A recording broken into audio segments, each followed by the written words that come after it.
Chennai shopping మాల్లో ఉగాది వేడుకలు. మీ పండుగ షాపింగ్ చెన్నై షాపింగ్ మాల్లో చేయండి. అందమైన వస్త్రాలతో పాటు విలువైన బహుమతులు పొందండి.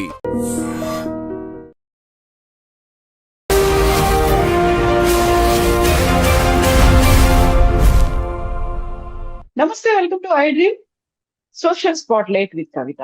T20 వరల్డ్ కప్ మ్యాచ్ లో ఇండియా తన విశ్వరూపాన్ని చూపించింది. అటు బ్యాటింగ్, బౌలింగ్, ఫీల్డింగ్ అన్ని రంగాల్లోనూ తన పట్టుని ప్రదర్శించింది. యాక్చువల్ గా అక్కడ న్యూజిలాండ్ ఓడిపోయిందా, భారతదేశం గెలిచిందా? దేశం అంతా ఎందుకని ఇంత పెద్ద ఎత్తున సెలబ్రేట్ చేసుకుంటున్నాయి, సంబరాలు చేసుకుంటున్నాయి? మనతో పాటుగా ఉన్నారు cricket commentator and sports analyst Venkatesh గారు. వెంకటేష్ గారు, నమస్కారం అండి. నమస్తే రేఖవతి గారు. సో నిన్న రాత్రి మ్యాచ్ చూసిన తర్వాత ఏమనిపించింది మీకు?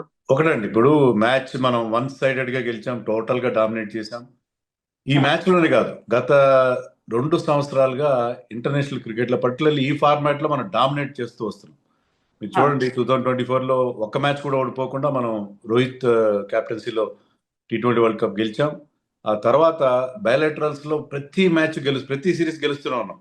ఏదో 1-6 మ్యాచ్లు ఓడిపోవడం తప్పిస్తే ప్రతి మ్యాచ్ గెలుస్తూనే ఉన్నాం. ఏషియా కప్ గెలిచాం. సో ఈ ఫార్మాట్ లో ఇండియా సుప్రీమసీని మరొకసారి అసర్ట్ చేసుకున్నాం అంతే తప్ప కొత్తగా మనం చేసింది ఏమి లేదు. సో ఎంత బాగా ఆడుతున్నారు మన టీం, ఎంత స్ట్రాంగ్ గా ఉంది.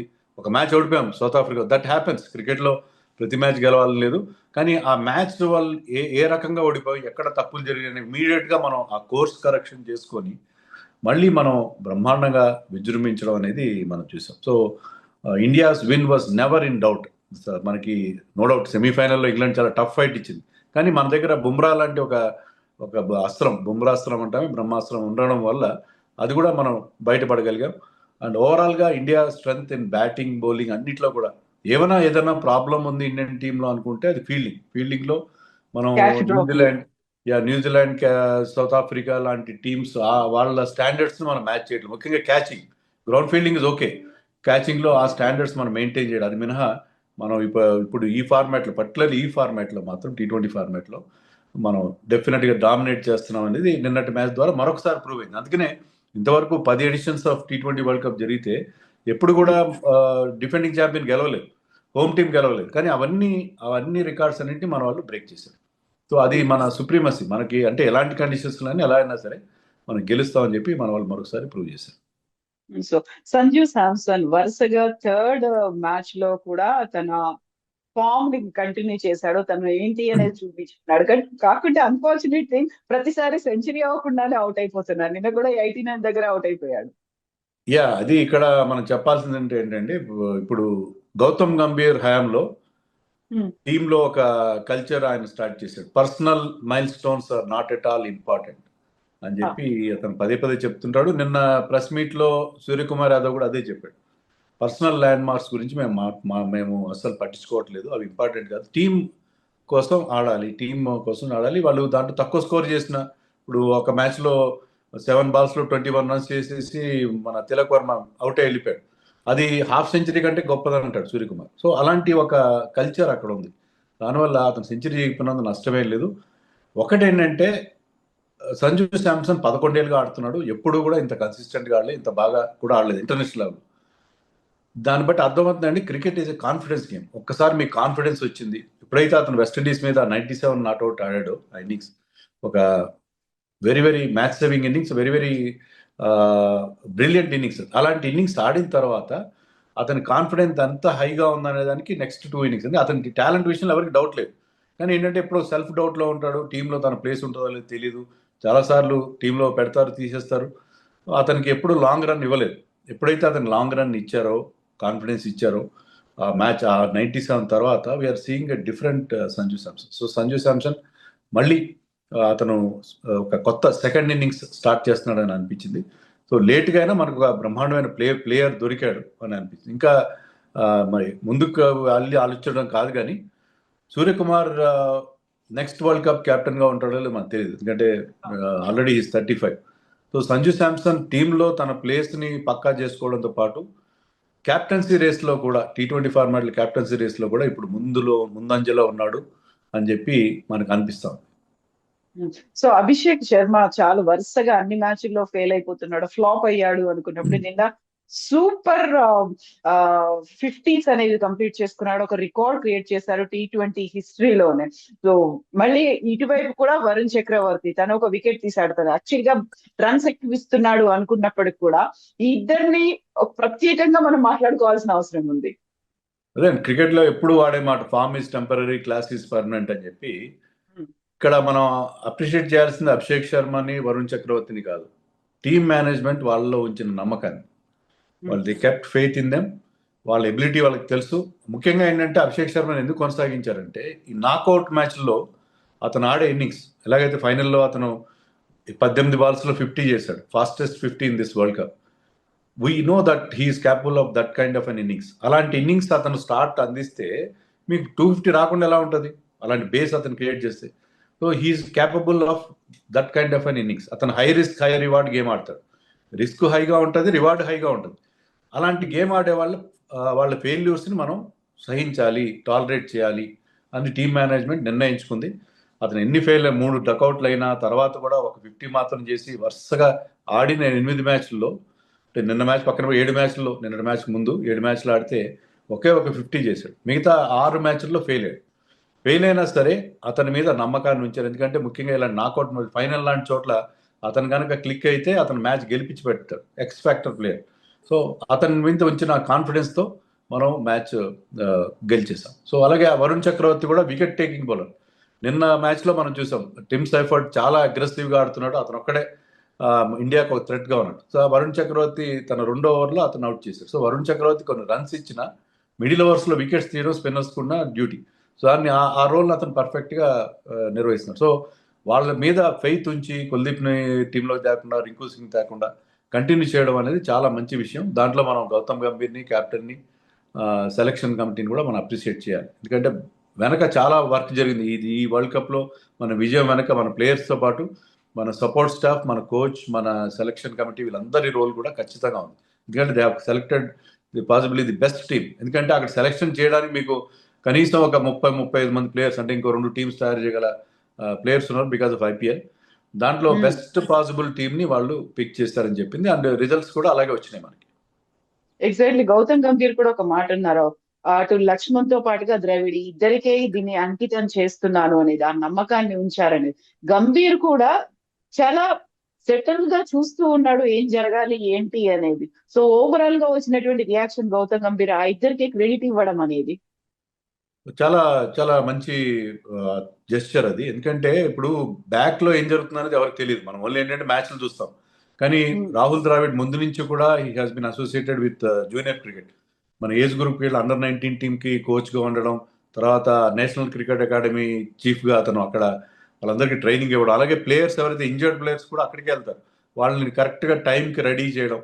సో అక్కడ చాలా హై స్టాండర్డ్స్ మెయింటైన్ చేస్తారు. సెంటర్ ఆఫ్ ఎక్సలెన్స్ అంటున్నారు. ఇప్పుడు అతను చేసిన కృషిని ఇప్పుడు లక్ష్మణ్ కొనసాగిస్తున్నాడు. సో దీనివల్ల ఏంటంటే మనం అండర్-19 వరల్డ్ కప్ గెలుస్తున్నాం, ఉమెన్స్ క్రికెట్లో గెలుస్తున్నాం, మనం ప్రతి చోట్ల కూడా బికాస్ సెంటర్ ఆఫ్ ఎక్సలెన్స్లో వాళ్ళకి చాలా మంచి తర్ఫీదు లభిస్తుంది, చాలా మంచి గైడెన్స్ లభిస్తుంది. దాని రిజల్టే మనకి ఈ రకంగా వస్తుంది. ఐపీఎల్లో మనకి ఇంత మంచి మంచి ప్లేయర్స్ ఎమర్జ్ అవుతున్నారంటే మనకి టాలెంట్ విషయంలో ఒక బ్రహ్మాండమైన టాలెంట్ పూల్ క్రియేట్ అయిందంటే అదంతా కూడా బ్యాక్గ్రౌండ్లో ఒకప్పుడు ద్రావిడ్, ఇప్పుడు లక్ష్మణ్ చేస్తున్న కృషి, దాన్ని అక్నాలెడ్జ్ చేయడం అనేది చాలా చాలా మంచి విషయం. గౌతమ్ గంభీర్ని ఖచ్చితంగా మెచ్చుకోవాలి. ఆ విషయంలో క్రెడిట్ అంతా మాదే అని చెప్పకుండా మాకు వెనక బ్యాక్గ్రౌండ్లో వీళ్ళు ఇస్తున్న టీంకి సప్లై చేస్తున్నారు, వాళ్ళు మంచి మంచి ప్లేయర్స్ని మనకు అందిస్తున్నారు. దాన్ని కూడా అతను అక్నాలెడ్జ్ చేయడం చాలా మంచి విషయం. సో ఇప్పుడు హర్షదీప్ మినహా అందరూ బౌలర్లు అందరూ కూడా వికెట్లు తీశారు. అందులో ఎస్పెషల్ గా మాట్లాడుకోవాల్సింది బుమ్రా గురించి. 4 వికెట్లు, చాలా క్రూషియల్ వికెట్లు, ఫస్ట్ బాల్ కే వికెట్ తీయడం అనేది కూడా. సో బుమ్రాకి ఇంకా ఎదురు లేదు, తిరుగులేదు అనుకోవచ్చా? అదేనండి, బుమ్రా ఈ వరల్డ్ కప్ లో ఆడిన మిగతా 19 టీమ్స్ లో మన టీం కి తేడా ఏంటంటే we have a bowler like Bumrah. మిగతా ఎక్కడ ఇంత గన్ బౌలర్ మిగతా ఏ టీం కి లేడు. అంటే ఎప్పుడైనా మీకు పవర్ ప్లేలో అయినా, డెత్ లో అయినా, మిడిల్ ఓవర్స్ లో అయినా ఎక్కడైనా వికెట్ ఇస్తాడు. ఫ్యాఫ్ డూప్లెస్ ఒక మంచి మాట అన్నాడు. ఇప్పుడు అలావుద్దీన్ అద్భుత దీపంలో ఆ జీని ప్రత్యక్షం అవుతుంది కదా, మీ నరుడా నీకే ఏమి నీ కోరిక అన్నట్టు. అలా గో టు మ్యాన్ అనమాట. కెప్టెన్ కి ఎప్పుడుకైనా వికెట్ కావాలి అంటే బుమ్రా చేతికి బాల్ ఇస్తే, లేకపోతే టఫ్ సిచ్యుయేషన్ లో రన్స్ రెస్ట్రిక్ట్ చేయి, లేకపోతే వికెట్ తీ, మమ్మల్ని ఈ క్రైసిస్ నుంచి బయటపడే అని చెప్పి కెప్టెన్ కనుక కోరితే Bumrah will work out that magic. So ఆ మ్యాజిక్ అనేది బుమ్రా దగ్గర ఉంది. అది లాస్ట్ వరల్డ్ కప్ లో చూసాం, ఈసారి కూడా చూసాం. లాస్ట్ వరల్డ్ కప్ లో కూడా he was player of the series. ఈసారి నేరోగా మిస్ అయ్యాడు, సంజు శాంసన్ కి ఇచ్చారు. లాస్ట్ వరల్డ్ కప్ లో కూడా ప్లేయర్ ఆఫ్ ది టోర్నమెంట్. ఈసారి కూడా చాలా క్రూషియల్ రోల్ ప్లే చేశాడు జస్ప్రీత్ బుమ్రా. సో అతని గురించి ఎంత చెప్పినా కూడా తక్కువే. ఎందుకంటే మనం ఎప్పుడు చెప్తుంటాం, batsmen win you matches, bowlers win you tournaments అని. సో అతను వేసిన స్పెల్స్ పర్టికులర్లీ వెస్టిండీస్ కి అగేన్స్ట్ గా, తర్వాత సెమీఫైనల్లో ఇంగ్లాండ్ మీద వేసిన డెత్ బౌలింగ్, ప్లస్ ఈ మ్యాచ్ లో స్టార్టింగ్ లో వికెట్ వేయడం, తర్వాత చివరిలో వచ్చి మళ్ళీ తొందరగా వాళ్ళ ఛాలెంజ్ ని కంప్లీట్ గా నలిఫై చేయడం. So he had played a wonderful role, చాలా క్రూషియల్ రోల్ ప్లే చేశాడు ఈ విజయంలో. సో నిన్న స్టేడియం చూస్తే సీ ఆఫ్ బ్లూ అన్నట్టుగా కనిపించింది. ఎక్కడ చూసినా అంత బ్లూ జెర్సీల్లోనే అంత మంది అభిమానులు. న్యూజిలాండ్ ఏమైనా ఒత్తిడికి గురైందంటారా? న్యూజిలాండ్ పర్ఫార్మ్ ఎందుకు చేయలేకపోయింది? కంప్లీట్ గా వన్ సైడెడ్ గా ఎందుకు అనిపించింది? ఎస్ అండి, ఇప్పుడు అంత క్రౌడ్ 1,20,000కు పైగా క్రౌడ్ ఉన్నారు అక్కడ. అందులో మన ఇండియన్ క్రౌడ్ చాలా వర్సిఫరస్, చాలా గట్టిగా చాలా హంగామా చేస్తారు. దానివల్ల అది మన 12th మ్యాన్ అయిపోతారు ఆ క్రౌడ్. మనం యాక్చువల్లీ వాళ్ళు ప్లేయింగ్ విత్ 12 పీపుల్ అన్నట్టుగా ఉంటుంది. సో చాలా మెనసింగ్ గా ఉంటుంది. చాలా న్యూజిలాండ్ దేశంలో జనాభాని 50 లక్షలు 60 లక్షలు ఉంటుంది. అలాంటిది ఒక స్టేడియంలో 1,00,000 మంది రావడం అంటే నిజంగా చాలా అన్నర్వింగ్ ఇంపాక్ట్ ఉంటుంది దానివల్ల.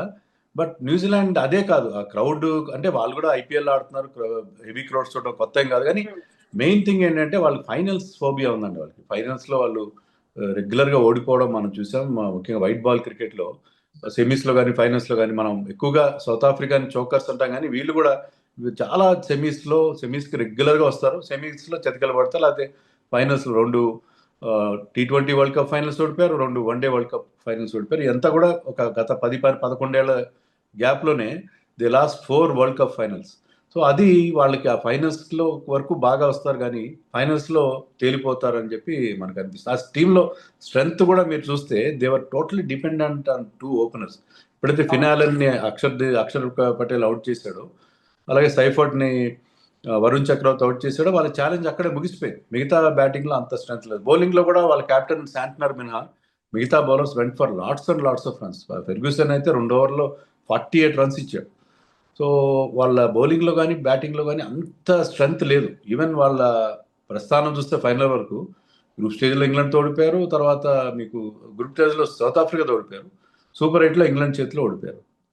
So I think easier group లో ఉన్నారు కాబట్టి I think they qualified for finals అని అనుకుంటున్నాను. అంటే ఆ టీం తక్కువ చేయడం కాదు, కానీ డెఫినెట్లీ వాళ్ళు నాకౌట్ స్టేజ్ లో ఖచ్చితంగా ఇబ్బంది పడతారని చెప్పి మరొకసారి ప్రూవ్ అయింది. సో ఇండియన్ టీం ఇప్పుడైతే సెలబ్రేషన్ మూడ్ లో ఉన్నప్పటికీ కూడా సేమ్ ఇదే స్పిరిట్ ని, ఇలాంటి విక్టరీస్ నే మనం అందరం కోరుకుంటున్నాం. అభిమానులుగా వాళ్ళ మీద కూడా ఇలాంటి ఆశలు అయితే పెట్టుకొని ఉంటారు కదా. సో మేము కొంచెం బ్రేక్ తీసుకుంటాం, ఆ తర్వాత మళ్ళీ స్టార్ట్ చేస్తాం ఇన్ ద ఫ్యూచర్ ఏం చేయాలి, ఎలా ఉండాలి అనేది. సో ఇదే టీం, ఇదే స్క్వాడ్ కంటిన్యూ అవుతుందంటారా? మళ్ళీ కొత్తగా ఏమన్నా ఇన్వాల్వ్మెంట్స్ ఉంటాయా? అదే నేను చెప్పినట్టుగా సూర్యకుమార్ నెక్స్ట్ వరల్డ్ కప్ కి అతను ఉండే అవకాశాలు చాలా తక్కువ. అతని బ్యాటింగ్ ఫామ్ కూడా అంత ఒకప్పుడు ఉన్నంత గొప్పగా లేదు. సో మనం కొత్త కెప్టెన్ వెతుక్కోవాలి. తర్వాత శుభ్మన్ గిల్ ని ఫార్మాట్ లో ఆడించాలి అనే విషయంలో కూడా క్లారిటీ రావాలి. ప్రస్తుతానికైతే అతనికి అక్కడ ప్లేస్ మనకు కనబడట్లేదు. సో మనం సూర్యకుమార్ కి రీప్లేస్మెంట్ మనం ఖచ్చితంగా ఆలోచించాలి. అయితే బుమ్రాతో పాటు మనకి ఇంకా మంచి బౌలర్స్ కూడా చూసుకోవాలి. మనం బుమ్రా కూడా నెక్స్ట్ వరల్డ్ కప్ దాకా ఉంటాడు అనేది మనకు నమ్మకం లేదు, because is fast bowler. So మనం ఇంకా మనకి బౌలర్ టాలెంట్ ఉంది. అయితే నేను చెప్పేది ఏంటంటే మనం ఈ ఫార్మాట్ లో మనకు తిరుగులేదు. ఈ 2 ఏళ్ల నుంచి మనం చూస్తుంది వరుసగా 2 వరల్డ్ కప్స్ గెలిచాం. ఎప్పుడు వెళ్ళినట్టుగా బ్యాక్ టు బ్యాక్ మనం వరల్డ్ కప్స్ గెలిచాం. మిగతా ఫార్మాట్స్ మీద కూడా దృష్టి పెట్టాలి. మనం వన్డేల్లో కూడా ఇటీవల కాలంలో ఇదే న్యూజిలాండ్ టీంతో చాలా ఇబ్బంది పడ్డాం, సౌత్ ఆఫ్రికాతో ఇబ్బంది పడ్డాం. సో వన్ డేస్లో మన ఫామ్ చాలా డౌన్ అవుతూ వస్తుంది. టెస్ట్ మ్యాచ్లో మరింత దారుణంగా ఉంది. ఇప్పుడు మనం దృష్టి పెట్టాల్సింది T20 మీద కాదు. T20 నెక్స్ట్ వరల్డ్ కప్ 2 ఏళ్ల తర్వాత జరగబోతుంది. ఈ లోపల వన్ డే వరల్డ్ కప్ మీద టెస్ట్ మ్యాచ్లో మళ్ళీ మన పూర్వ వైభవాన్ని తెచ్చుకోవడం, ముఖ్యంగా హోమ్లో ఓడిపోతున్నాం మనం. హోమ్లో ఓడిపోకపోవడం, స్పిన్ ఆడడంలో, స్పిన్ బౌలింగ్ ఆడ, ముఖ్యంగా ఆ 2 ఫార్మాట్స్లో మనం ఫెయిల్ అవ్వడానికి కారణం ఏంటంటే మన బ్యాట్స్మెన్ స్పిన్ విషయంలో సరిగ్గా పర్ఫామ్ చేయలేకపోతే స్పిన్ ఆడడంలో. సో దాని మీద దృష్టి పెట్టాలి. మిగతా 2 ఫార్మాట్స్ మీద దృష్టి పెట్టాలి. Next T20 world cup is quite 2 years అవే. ఈ లోపల మిగతా ఫార్మాట్స్లో కూడా మనం డామినేట్ చేయాలి. ఎందుకంటే ఆస్ట్రేలియా వాళ్ళు గతంలో వాళ్ళు నెంబర్ 1గా సూపర్ పవర్గా ఉన్నప్పుడు they use to dominate in all 3 formats. కానీ మేము ఒక ఫార్మాట్లో బాగా ఆడతాం, మిగతా 2 తేలిపోతాం అంటే కుదరదు. So India has to concentrate on test matches and one days from now on.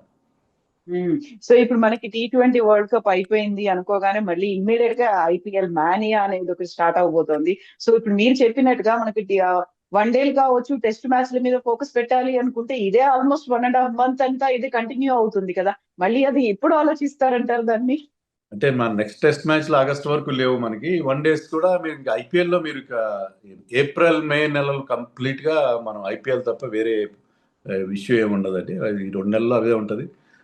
So ఐపీఎల్లో మునిగిపోతాం మనం. ఐపీఎల్ టీమ్స్ కూడా చాలా హ్యాపీగా ఉంటాయి, form of some certain players. ఇప్పుడు ఈ సైఫర్ట్ ఫినాలన్ కేకేఆర్కి ఆడతారు. అలాగే అభిషేక్ శర్మ ఫామ్లోకి రావడం, ఇషాన్ కిషన్ ఫామ్లో ఉండడం, SRH చాలా హ్యాపీగా ఫీల్ అవుతారు.